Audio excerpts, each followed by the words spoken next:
Suvankar Sen, MD and CEO at Senco Gold. Suvankar, good afternoon and welcome to the show. And a pleasure to speak to you at NDTV Profit. My first Thank you. question coming to you is, the operational performance has been strong despite high gold prices. What has worked this time around, and do you think it is sustainable in the coming quarters as well?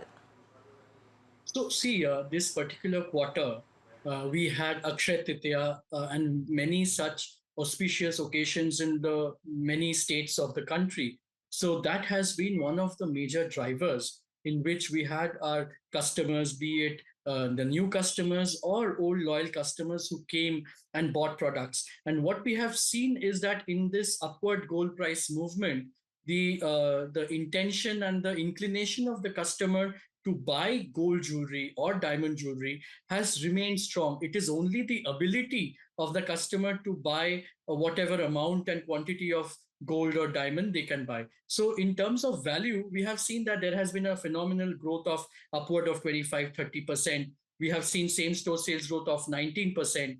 In diamond jewelry, because of the high gold price, people have opted for lower caratage, 14 carat, 18 carat jewelry studded with diamonds. And now very recently, government has also allowed for 9 carat hallmarking. So that is only going to make the jewelry industry much more flexible to provide more variety and more price points to the consumer. So I think that it is a volume which is taking a hit, but the overall value-wise, we are still seeing a growth. And because of the high gold price, diamond jewelry has grown by almost 40 to 50%, which is a very, very good, I think, a signal that we are getting from the consumer. Mr. Sen, a very good afternoon to you. Thanks so much for joining in. It's Puneet this side. So essentially, this same-store sales growth, of course, was very strong for you. But compared to your peers as well, you were outperforming them by a margin. So how sustainable do you think, given that the Akshay Tritiya festival is now over the next couple of quarters, how sustainable do you think that the same-store sales growth can be for you? See, we usually, always guide that a same-store sales growth of 15-16% is a sustainable same-store sales growth. Even from an EBITDA level, though in the particular quarter one, we have clocked an EBITDA of upward of 10%, but our overall long-term guidance to the investor community is that the EBITDA should be in the range of 6.8 to 7.2%. So this is just a quarter one, and we have seen that, along with the gold prices being high, we have been able to, charge a little bit of a premium with the designs on the making charge to the consumer with our Bangle Utsav that we had. The diamond jewelry sales have also added to the overall EBITDA numbers because the stud ratio has moved up from around 9.23% to almost close to 11% in this particular quarter. So all these are the good ways in which we have been able to get the higher number, but a sustainable EBITDA will be around 7%, and that is how one has to look in the long run. Oh, so you're saying margins will be around 7%. So even I think the same quarter previous year, we were at 7.7%. So that's something also which is not sustainable. And you're talking about a 7% number which is sustainable on margins. Tell me, if you have to look at revenue and profitability compounded growth, the street is looking at somewhere in that range of 18% and 25% respectively over FY25 to 28. Is that something which is achievable, or is that something which you would say is not something that Senco would do? No, I think that, year on year, we have for the top line, we have aimed for an 18 to 20% growth in terms of revenue. So this continues to remain the focus. And as we look into it, we have finished Q1 with a 30% growth.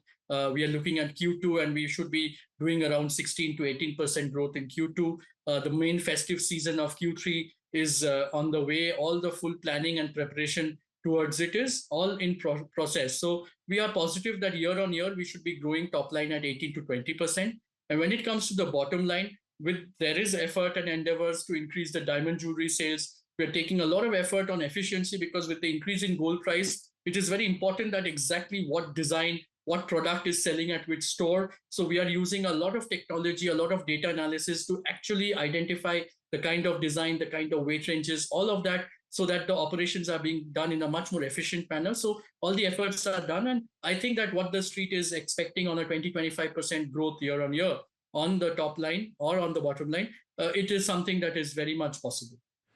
And it's the same in terms of store openings as well. I think you had almost 10 new store openings in this particular quarter. And previously you did guide for almost 20 stores in FY26, is that correct? Yes, So you're is correct. there any, in terms of openings within these remaining 10 stores as well, do you think there's a preference towards company-owned and operated stores, or would you be more open towards franchise-led stores? And what is the kind of, positive pivot did you get from, because you were, of course, deploying lesser capital. So would we see that there'll be an increase in franchise-owned stores, at least for this year going forward? So the intention is that we shall be, trying to open more franchisee rather than company-owned, company-operated store. And the overall target of 20 store for the financial year still continues to remain. The moment we are closer to the number 20, and is there is any, we see that there is a pipeline of 2-3 stores more opening up, we will continuously update our investors and update all of you. But yes, 20 stores with a higher probability of opening more franchisee. That's how we are looking at the whole business. Okay. So if it's franchisee-led, are you saying majority of it is asset-light and you're not going to see any major capex that will go into it? What's the strategy on that front? Correct. With the more franchisee, it is going to be asset-light. The return on capitals will be a much more positive. So yes, that is how we are looking at the whole thing. So what's the ROC that you are aiming for, taking an asset-light model into consideration from where you are? Where do you see it in the next year or two? So see, in the last financial year, our ROC was about 9 to 10% because we had raised the QIP, and that is where the net worth and the investments were looking high. But I think that our aim and endeavor is that over a period of time, we'll take the ROC upwards of 15% to closer to 20%. That's the aim. And that is how one has to look at the business. But yes, it will be in phases. So from 9 to 12, 12 to 14, 15. And that's how we are looking at crossing 15% ROC. And Mr. Sen, just one last question from my side. You essentially mentioned at the start of the conversation that we've seen the lower grammage and lower tonnage also, jewelry getting sold. And you have some strength in that. We've spoken about that in the past as well compared to peers. Do you think that going forward with the same-store sales growth that you mentioned of about 15%, that will be something that you will see over the next couple of quarters at least, because we've seen the gold prices also rise dramatically in this particular time frame. So do you see that the lower carriage and the lower grammage will be much higher sold compared to what we've seen in quarter one?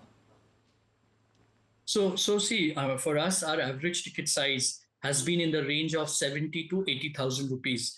If you do a back calculation, it is around 7 grams to 8 grams of gold. So we have always been a very strong player in producing jewelry which looks heavy but weighs light. And that is what is allowing us to penetrate into the smaller towns and, the upcoming suburban areas, catering to a wide range of customers. So that is the one approach. And the second part is that, yes, with the higher gold price, we will see that the weight ranges are going down, which will help us to continue our growth.